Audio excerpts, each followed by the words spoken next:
भाइयों को पता लग जाए कि हरियाणा के किस तरह से स्वागत करते हैं। मुख्यमंत्री जी आप बहुत सौ जगह गए होंगे राजस्थान में, बाकी जगह गए होंगे, लेकिन एक ध्यान कर लेना, लोहारू का मुकाबला पर वीडियो बना के ले जाओ, करवा के दिखा देना।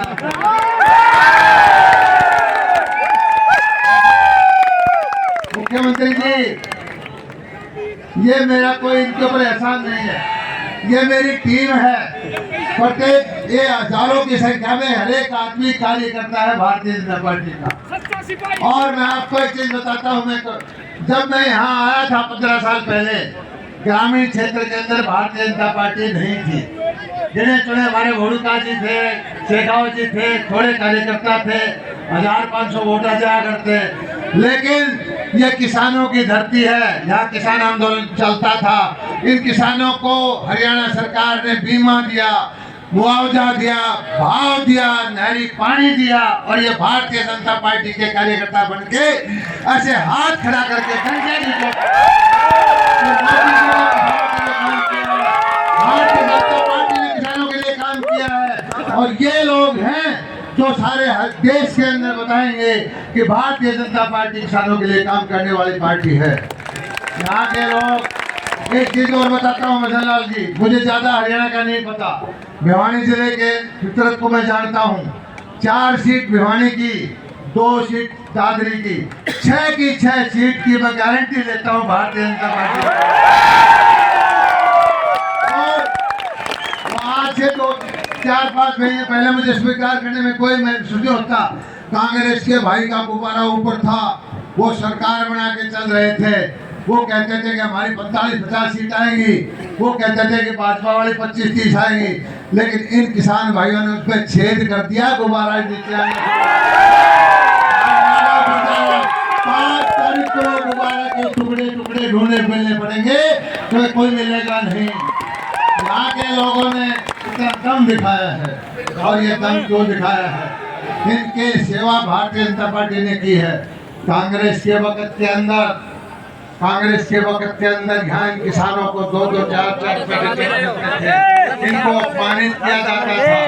कांग्रेस के वक्त के अंदर यहाँ के लोगों की नौकरी को खा करके एक जिले के अंदर ले जाते थे, और वो लोग वही आज जो है कांग्रेस के 8-10 आदमी है पूरे प्रदेश के अंदर। वो भूखे भेड़िए की तरह से हमारे जो बैठ के बच्चे हैं, आम गरीब के बच्चे हैं, जो पढ़ने वाले बच्चे हैं, उनकी नौकरी को खाना चाहते हैं। यही राजनीति हरियाणा की है, और कोई राजनीति नहीं है। लेकिन ये लोग गरीब जाग चुका है, किसान जाग चुका है।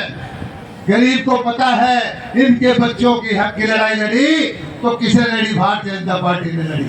इनके बच्चों की रक्षा की किसने की? भारतीय जनता पार्टी ने की। और यही वजह है भाग रहे हैं, यही वजह है कि आज ये लोग डंके की चोट पर बता रहे हैं कि तीसरी बार हरियाणा के अंदर भारतीय जनता पार्टी की सरकार होने जा रही है। सभी मंचासीन लोगों का नाम लूंगा तो टाइम लगेगा। मुख्यमंत्री जी प्लेन से आए हैं, जाने की टाइम होता है।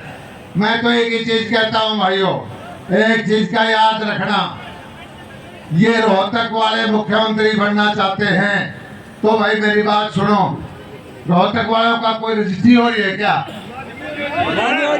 रोहतक वाले हमारा पानी खा जाते हैं, हुड्डा साहब हमारे गरीबों की नौकरी खा जाते हैं, हुड्डा साहब हमारे बिजली नहीं आने देते।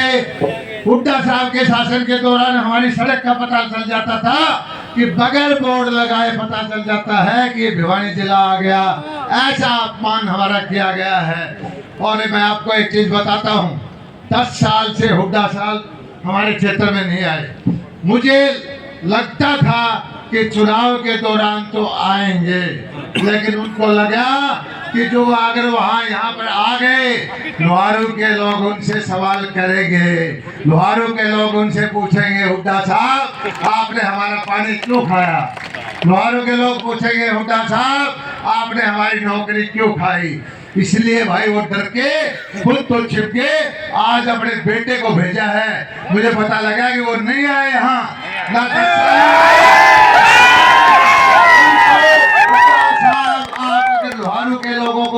जाते तो आपसे जरूर सवाल पूछते कि आपने हमारे साथ भेदभाव क्यों किया, आपने यहाँ गरीब की नौकरी क्यों खाई, आपने यहाँ किसानों को 2-4 रुपए के बीमे के मुआवजे क्यों दिए।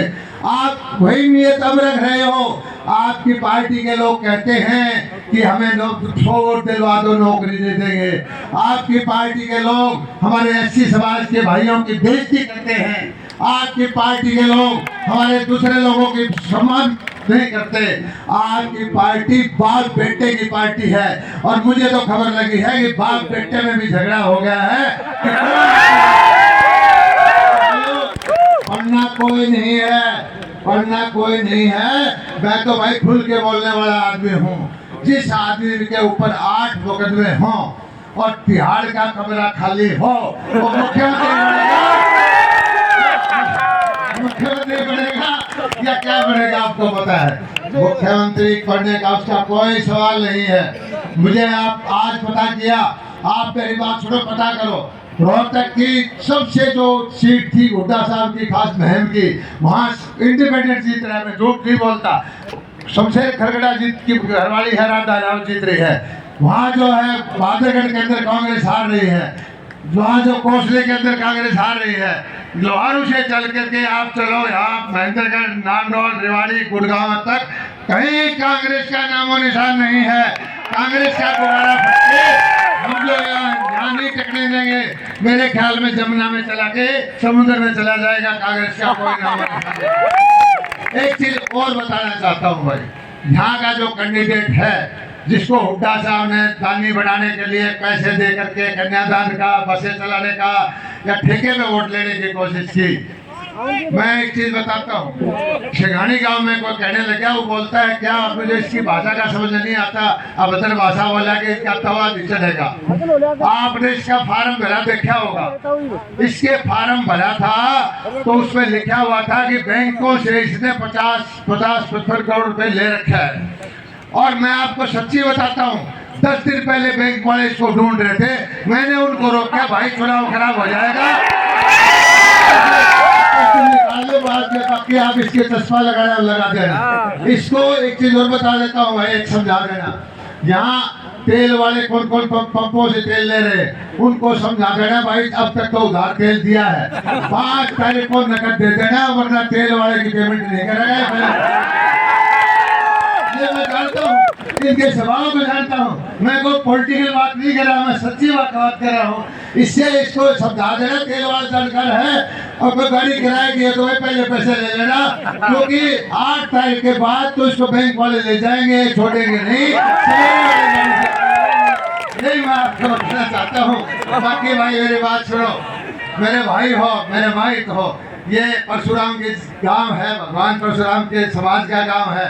हाथ जोड़ के मैं कहता हूँ, कभी मैंने भेदभाव नहीं किया, कभी मैंने जाति पाति की बात नहीं की, कभी मैंने इलाकावाद की बात नहीं की। इस इलाके के अंदर मेरा ध्येय है कि एक सड़क लोहारू से निकालूंगा एयरपोर्ट पर, 1.25 घंटे में एयरपोर्ट पहुंचे। लोहारू के अंदर में 500 एकड़ का एक इंडस्ट्रियल एरिया बनाऊंगा। दिल्ली के अंदर कारखाने हैं, उनको लोहारू लेके आऊंगा, यहाँ के लोगों को रोजगार मिलेगा।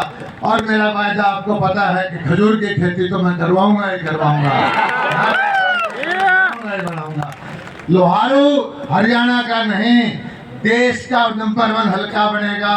और मैं भजनलाल शर्मा जी से कहता हूँ जी, आप 3 साल के बाद फिर आना और आपके इतने बड़े प्रदेश के, हमारे से 4 गुना बड़े प्रदेश के मुख्यमंत्री हैं, आप अपने बस भर देना किसानों को।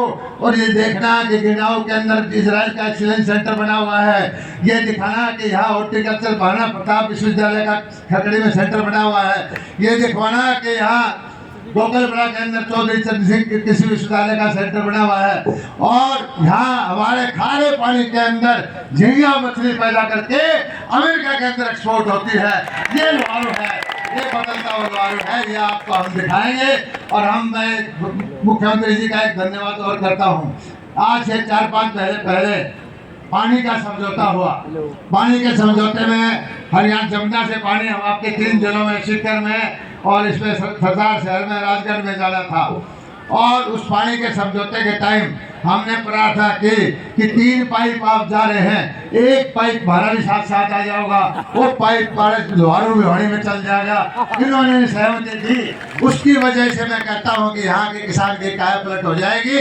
मुख्यमंत्री जी का मैं धन्यवाद करता हूँ कि इन्होंने कोई एतराज नहीं किया कि किसान राजस्थान का भी वैसा ही है, किसान हरियाणा का भी वैसा ही है, किसान लोहारू का भी वीरों की भूमि या बादलों की भूमि।